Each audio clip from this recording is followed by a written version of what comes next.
direto para a entrevista do dia com a Denise Campos de Toledo. E nós vamos falar agora sobre a CPI da Enel, que foi instalada hoje na Câmara Municipal aqui de São Paulo. Eu converso com o vereador João Jorge, do PSDB, que vai ser o presidente, preside a CPI. Vereador, boa noite. Boa noite, Denise. Prazer estar aqui com vocês. Boa noite a todos.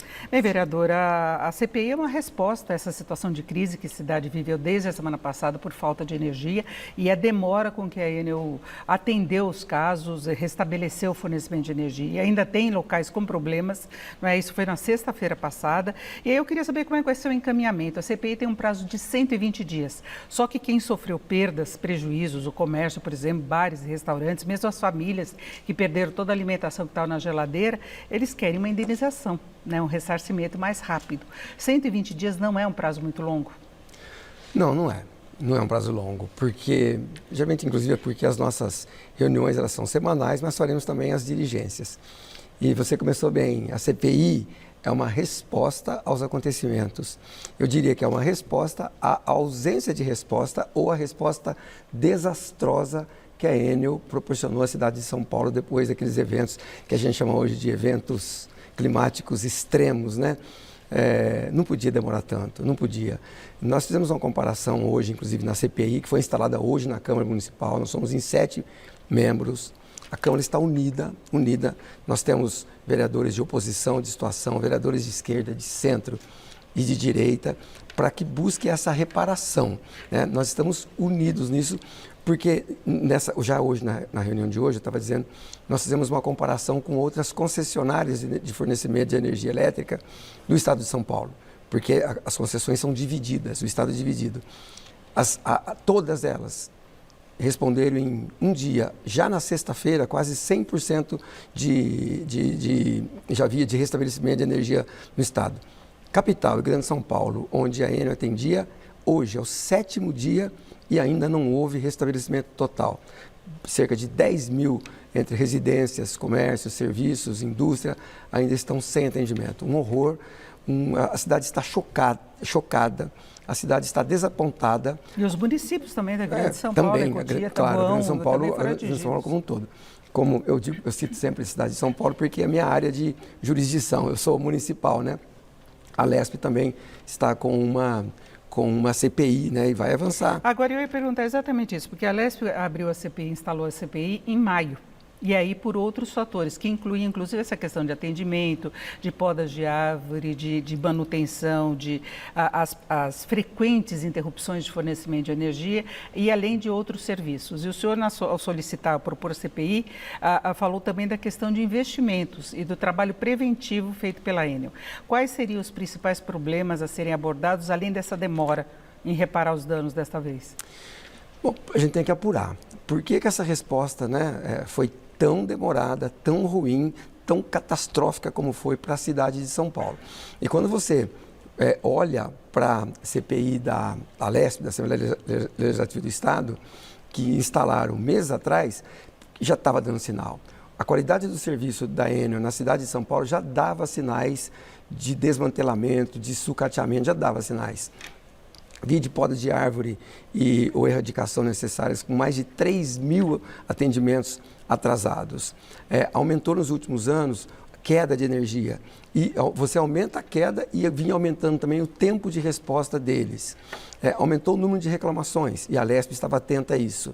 Aumentou o número de multas que a Agência Reguladora Nacional, né, a ANEEL, dava para a Enel por mau atendimento aos munícipes dessa região metropolitana. Então já havia uma sinalização.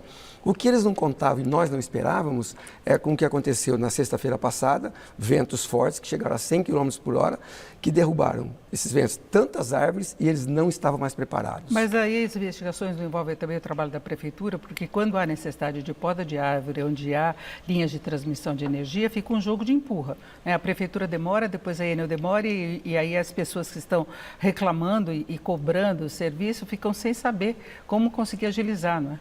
Bom, é importante duas coisas a serem abordadas. Uma é a questão municipal, que a gente sempre está atento. Eu tenho conversado também com o prefeito sobre isso, para a gente manter o trabalho da prefeitura em dia. No entanto, a prefeitura não pode fazer a poda daquelas árvores que estão próximas ou quase coladas, muito próximas à fiação. Então, há um convênio entre a prefeitura e a Enel para que a Enel faça, porque em algumas situações a Enel precisa desligar a energia daquela região para fazer a poda ou a erradicação. E eles estão com 3.000 atendimentos atrasados. E daqui a pouco a gente chega na fase de chuvas mesmo, embora a gente tenha com o El Niño muitos fatores climáticos até não previstos, inesperados, mas a temporada de chuvas em São Paulo é agora no final do ano. Por isso é que a gente, né, muitas vezes as pessoas perguntam, mas vocês são da Câmara Municipal de São Paulo.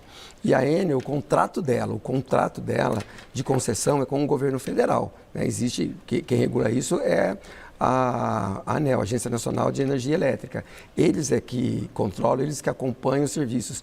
Mas nós estamos em São Paulo, eu sou vereador da cidade de São Paulo. O presidente da Câmara, Milton Leite, está muito preocupado com isso. Os vereadores estão unidos para que haja uma boa qualidade dos serviços aqui. Com essa resposta foi horrorosa, com essa resposta foi um escândalo que aconteceu.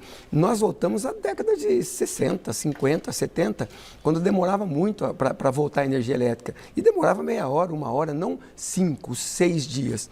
Com isso, a gente vai fiscalizar e vai exigir da Enel uma resposta. Por que aconteceu isso? Segunda coisa, nós vamos trabalhar para que haja um preparo da empresa para que, em situações semelhantes, como você disse, né, a temporada de chuva está chegando e cada vez mais extremos os eventos.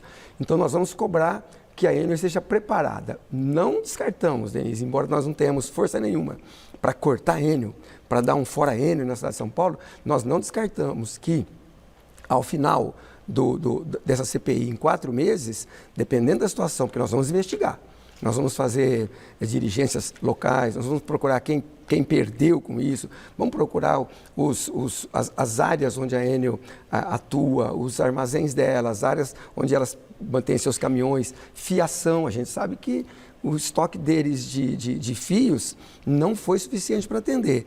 Então, não descarte, não vamos descartar a possibilidade que, ao final, nós recomendemos ao governo federal o cancelamento do contrato da Enel na cidade de São Paulo. Inclusive, o prefeito Ricardo Nunes chegou a questionar os termos do contrato que foi feito quando houve a privatização da Eletropaulo, que foi quando a Enel entrou na cidade de São Paulo, exatamente por não prever essa ampliação dos investimentos e adequação a novas condições, não é? Porque as condições climáticas não são estáveis, não é? Você não tem dúvida. Hoje, os contratos de privatização já estão mais avançados. Naquele momento, em 1998, eu digo que o Brasil estava praticamente começando o processo de privatização, que iniciou de verdade com Fernando Henrique em 1995. E você vê, por exemplo, a privatização da telefonia, da comunicação, internet, isso avançou. Então, mas aí tem concorrência, né? No caso da telefonia é diferente, não tem a reserva de mercado. É isso. Você foi muito bem. Por isso que é importante que, às vezes, muita gente está se aproveitando para dizer assim, mas a privatização é ruim. Olha o que está acontecendo. Não, desculpa, mas desde quando o serviço público em algumas áreas era bom, né?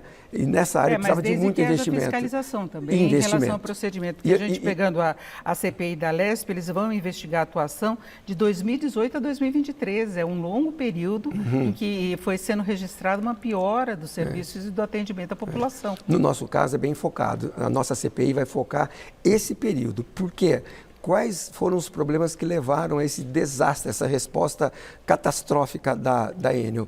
Diminuíram mesmo o número de equipes? O que aconteceu? Investimentos, os técnicos estavam preparados? Quantas equipes? Inclusive, nos parece que eles mentiram no começo. Falaram que tinham 1.000 equipes trabalhando já na sexta e sábado. Depois nós descobrimos que eram 300, na verdade. Então, esse tipo de coisa não pode acontecer. E se me permite também, um dos focos da nossa CPI é exatamente isso que você falou, é o ressarcimento.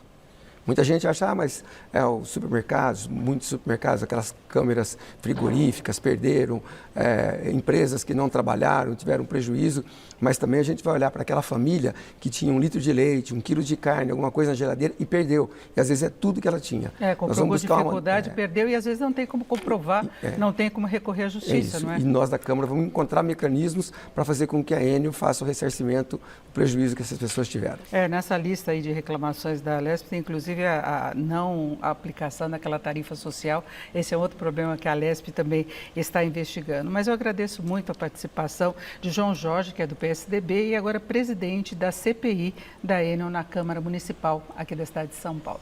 Muito obrigada, vereador. Obrigado, boa noite. Com vocês.